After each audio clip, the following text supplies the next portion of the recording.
Welcome to the Mobile Home Park Mastery Podcast, where you will learn how to identify, evaluate, negotiate, perform due diligence on, finance, turn around, and operate mobile home parks. And now, here is your host, the fifth largest mobile home park owner in the United States, Frank Rolfe.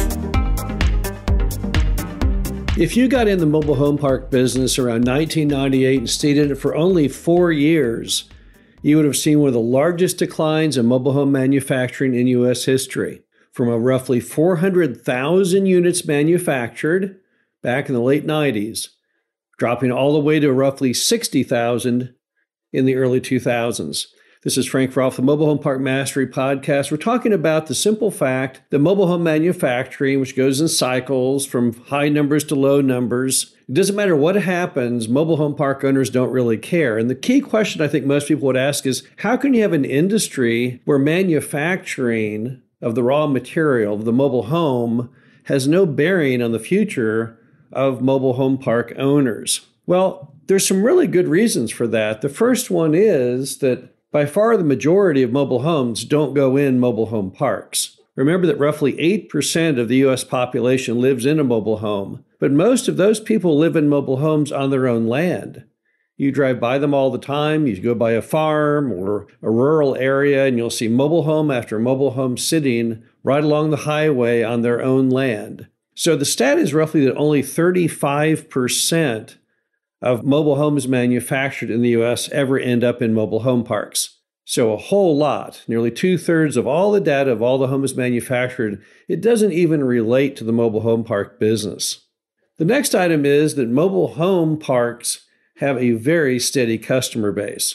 The homes never leave. The customers may. They have roughly a 14-year occupancy on average, but the homes are there pretty much forever. And that's why you go in a lot of mobile home parks and you see homes from the 1960s and the 70s and the 80s. And those are not the original home owners in those homes today. They may have cycled 1 or 2 or 3 times even. The homes never leave. So as a result, when your park is full, you don't have to really bring any more homes in, unless a home was to burn down or some other natural disaster like that. So mobile home park owners are really not that obsessed with the availability of new homes. Now, if you have vacant lots, you are, because you may want to bring new homes in to fill your vacant lots. But if you don't have many vacant lots, then mobile home manufacturing just doesn't even appear on your radar screen of concerns. Also, remember that most parks can only sell used homes. And as a result, those park owners don't even use new homes when new homes are available. So if you have a mobile home park in an area where the customers are just not wealthy enough to qualify for the mortgage for a new home, so then you simply only buy used homes, either repoed homes or off Facebook or Craigslist, then you could care less what's going on in the manufacturing sector at all. But why is the number right now for manufacturing, why is it on the decline? In fact, some of the factories are reporting 15 to 20% drops in their output. And of course, that's because they're not selling enough homes. So why? Why suddenly are home sales slightly declining? Well, the first big reason is that new home prices have just gotten way too high. During COVID, most park owners who had bought new homes suddenly got notification that the prices on those new homes were going to rise substantially. Even though they had signed agreements saying that the home would be one price, the manufacturers balked and said, well, I know we promised you that, but we just can't deliver it because of all this supply chain interruption stuff. That was the big catchphrase, obviously, during COVID was supply chain interruption. And we all know years later that probably wasn't really the case. It was just an opportunity to try and gouge prices. But nevertheless, there was a weird period in American history, and everyone used COVID as the excuse for virtually anything. And what it did was it drove new home prices from X to 2X, from $40,000 delivered up to $80,000 in many markets. And what happened is when the homes reached that new level, many people who could formerly afford to buy a mobile home at $40,000 simply could not at $80,000. You were talking payments that were roughly double. So if you have a limited income, you have your job, you have to subtract other debt obligations like car payments and credit cards. They just could no longer qualify to buy a mobile home. So as a result, park owners who were formerly buying new homes to fill vacant lots suddenly had to retreat or lower their orders or lower the rate that they could bring those homes in. Also, mobile home park owners are a very large part of the home manufacturing business as far as single wides go. And since their customers could not qualify for those single wides at the new high prices, the orders started to diminish. So as a result, the industry is learning that mobile home park owners are a pretty big customer when you consolidate them all together.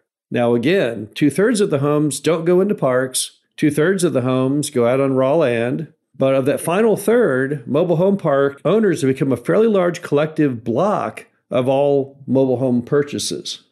Also, and this is the big item, is that mobile home parks are all just getting full. In our own portfolio, we are achieving 100% occupancy in a whole lot of properties.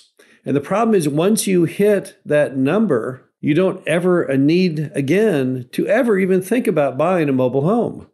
So unlike a restaurant where you're constantly having to buy new food, new cans of Cokes, new meat deliveries to meet the constant demands of your customers, in our case, when we get full, we're done worrying about the homes. Because remember, the mobile home parks are simply parking lots. That's what the park and mobile home park represents. We're a parking lot. So we don't really care where the cars came from to fill our spaces. They're just there and they pay us the fee to park. So once we're full, once we have cars in all those lots, we don't care a darn thing about car or car manufacturing stats. It doesn't matter whatsoever.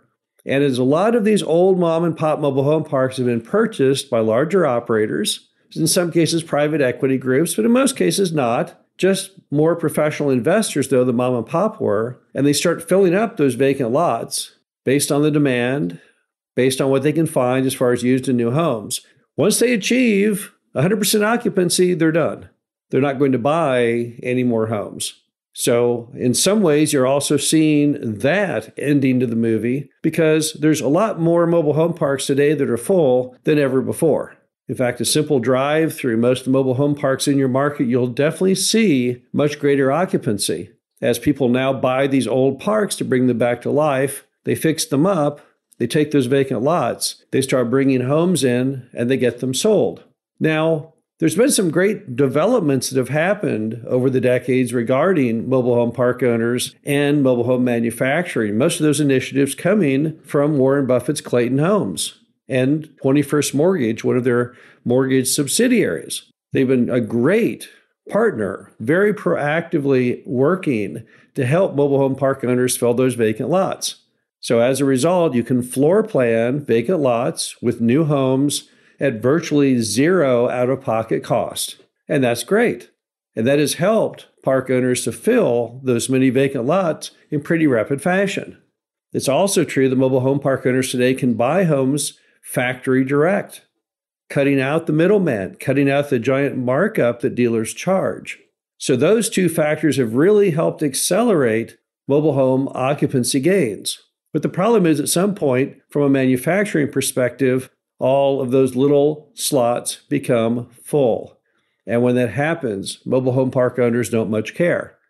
The industry really is in two pieces. If you go to any industry conventions, whether it be state or national, you have on one side of the room the manufacturers and the dealers and their salesmen and vendors who sell parts to those manufacturers, such as frames and lumber and carpet. And then the other side of the room, you have the park owners. And even though we're in the same business, theoretically, we're all in the same industry, the problem is we have very different goals and aspirations and outcomes. So as you see mobile home manufacturing dip at the moment, always remember it will go up again in the future. It always seems to run in cycles. But regardless of the cycle, it does not have much impact on mobile home park owners. This is Frank Rolfe, Mobile Home Park Mastery Podcast. Hope you enjoyed this. Talk to you again soon. Thank you for listening to the Mobile Home Park Mastery Podcast. Be sure to visit us at mhpmastery.com to subscribe to the show, read our show transcriptions, and access all of our great information on mobile home park investing.